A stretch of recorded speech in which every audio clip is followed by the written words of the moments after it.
membuat video UAS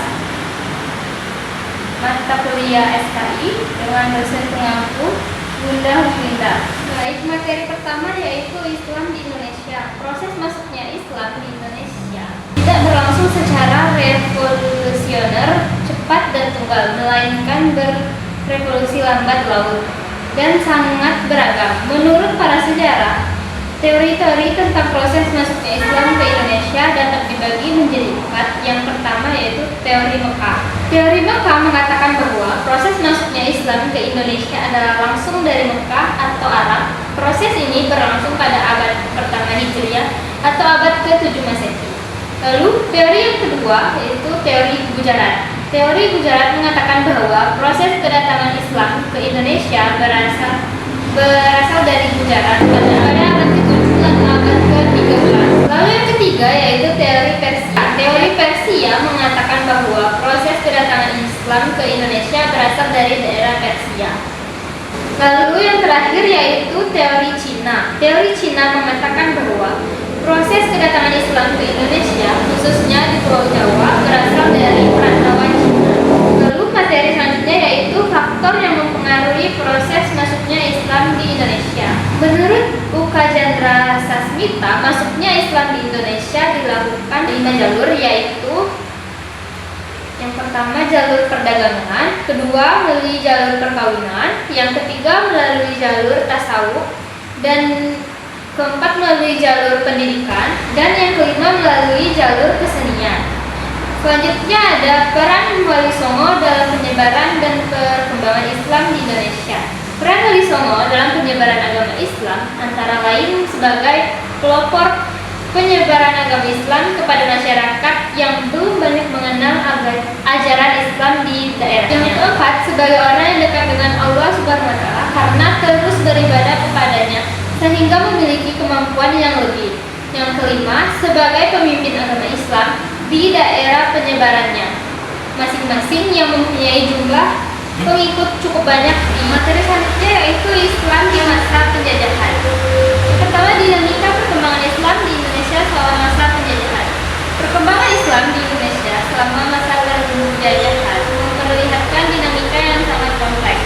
Islam tidak hanya dipahami sebagai agama yang mengatur hubungan manusia dengan Tuhan, tetapi juga hadir sebagai kekuatan sosial, politik, dan budaya yang membentuk identitas masyarakat.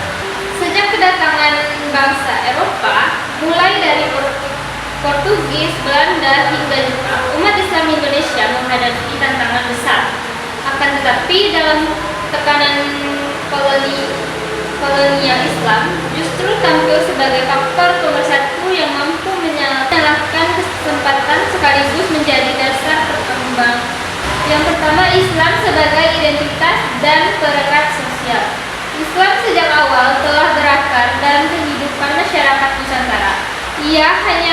Ia hadir bukan hanya dalam praktik ritual seperti sholat, puasa, atau haji, melainkan juga dalam tata nilai sosial, budaya, dan politik ketika bangsa asing masuk dan berusaha menguasai tanah air. Lalu kedua, perlawanan Islam terhadap kolonialisme. Dinamika berikutnya terlihat dari berbagai perlawanan fisik yang lahir dengan inspirasi ajaran Islam. Ulama dan kiai berperan sebagai motor penggerak sekaligus pemimpin moral rakyat. Materi selanjutnya yaitu peran Islam dalam pembangunan nasional. Islam berperan penting dalam pembangunan nasional pasca kemerdekaan melalui kontribusi moral, etika, dan nilai-nilai sosial. Nilai Islam seperti keadilan, persaudaraan, dan gotong royong. Tokoh Islam berperan dalam mempertahankan kemerdekaan dan merumuskan dasar negara, yaitu Haji Agus Salim, Ki Haji Hasyim Asy'ari, Ki Haji Ahmad Dahlan. Pesantren dan madrasah mencetak kader bangsa berakhlak dan berjiwa nasional. Lalu yang B, kontribusi organisasi Islam di bidang pendidikan. Organisasi Islam seperti Muhammadiyah, NU, dan dan persis mendirikan sekolah, madrasah, pesantren, dan universitas. Pendidikan Islam tidak hanya fokus pada ilmu agama, tetapi juga ilmu umum, sains, dan teknologi. Dengan adanya modernisasi dan integrasi kurikulum agar lulusannya mampu bersaing di era modern. Pendidikan Islam mencetak generasi berakhlak mulia, cerdas, dan profesional. Lalu yang C, kontribusi organisasi Islam di bidang sosial. Organisasi Islam mendirikan rumah sakit, panti asuhan, lembaga zakat, dan koperasi umat. Melalui NU Muhammadiyah, umat diberdayakan secara ekonomi dan sosial. Lalu yang D, kontribusi organisasi di bidang politik. Sejak kemerdekaan, umat Islam aktif dalam politik melalui Masyumi, NU, P3, PKB, PAN, dan PKS. Tokoh Islam mengajarkan aspirasi umat dan nilai keadilan, moralitas, serta kesejahteraan rakyat. Dengan Islam memperkuat demokrasi dan menjaga keutuhan NKRI dengan prinsip masyarakat dan persaudaraan. Hubungan ormas Islam dan pemerintah bersifat dinamis, namun selalu memberi kontribusi positif bagi bangsa. Materi selanjutnya yaitu Islam kontemporer di Indonesia. Yang pertama, tantangan Islam dalam konteks modern di Islam. Ada beberapa. Yang pertama, radikalisme dan ekstremisme. Paham radikal lahir dan interpretasi sempit terhadap ajaran agama Islam dan mengancam stabilitas nasional serta citra Islam rahmatan lil alamin. Lalu yang kedua, sekularisasi dan pengaruh budaya barat. Lalu yang kedua ada sekularisasi dan pengaruh budaya barat. Sekularisasi memisahkan agama dari kehidupan politik, gaya hidup, dan materialistis menjadi tantangan bagi umat untuk tetap menjaga nilai agama.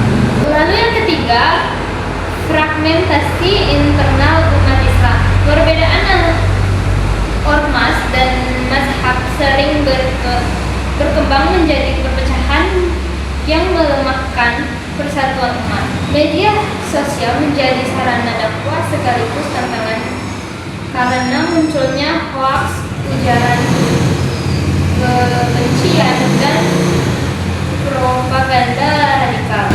Lalu yang kedua, peluang Islam dalam konteks modern di Indonesia. Yang pertama adalah demografi Muslim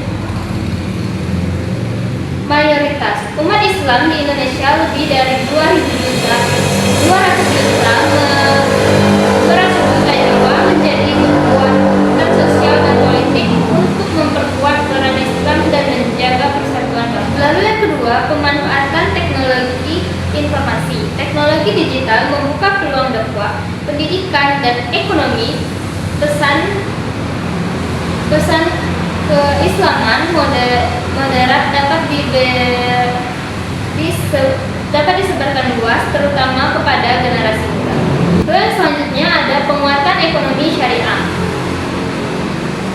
Perbankan syariah, zakat, wakaf, produk, dan industri halal memperkuat ekonomi umat. Indonesia berpotensi menjadi pusat ekonomi syariah dunia. Materi selanjutnya yaitu kontribusi Islam terhadap peradaban dunia. Yang pertama ada studi sumbangan Islam terhadap ilmu pengetahuan. Sini ada 3. Yang pertama, astronomi. Astronomi dalam peradaban Islam berkembang pesat karena kebutuhan religius seperti menentukan arah kiblat, waktu, sholat, dan penanggalan hijriyah. Lalu yang kedua, kedokteran. Umat Islam mendirikan di Maristan rumah sakit modern pertama dengan layanan gratis, apotek, dan pendidikan kedokteran. Lalu yang ketiga, matematika. Matematika Islam berkembang karena kebutuhan perdagangan, astronomi, dan hukum waris. Filsafat dan ilmu sosial. Dalam filsafat, Al-Farabi mengembangkan konsep negara ideal. Ibnu Sina mengkaji matematika, sedangkan Ibnu Rushd menafsirkan karya Aristoteles. Lalu materi selanjutnya yaitu sumbangan Islam terhadap seni. Kaligrafi tulisan Arab indah digunakan sebagai penghormatan pada wahyu Allah. Yang kedua, geometri dan arabesque. Keduanya sering menghiasi masjid, istana, hingga benda sehari-hari. Lalu yang ketiga, musik. Meski terdapat perbedaan pandangan ulama, musik memainkan peran penting di dunia Islam, terutama di Andalusia, Persia, dan Turki. Lalu materi selanjutnya yaitu sumbangan Islam terhadap arsitektur. Arsitektur Islam mencerminkan perpaduan fungsi religius, sosial, teknologi, dan estetika. Masjid menjadi pusat ibadah sekaligus pusat pendidikan dan sosial. Contohnya Masjid Cordoba, Masjid Biru di Istanbul, dan Masjid Isfahan yang menampilkan kubah besar, menara, serta dekorasi kaligrafi yang geometris.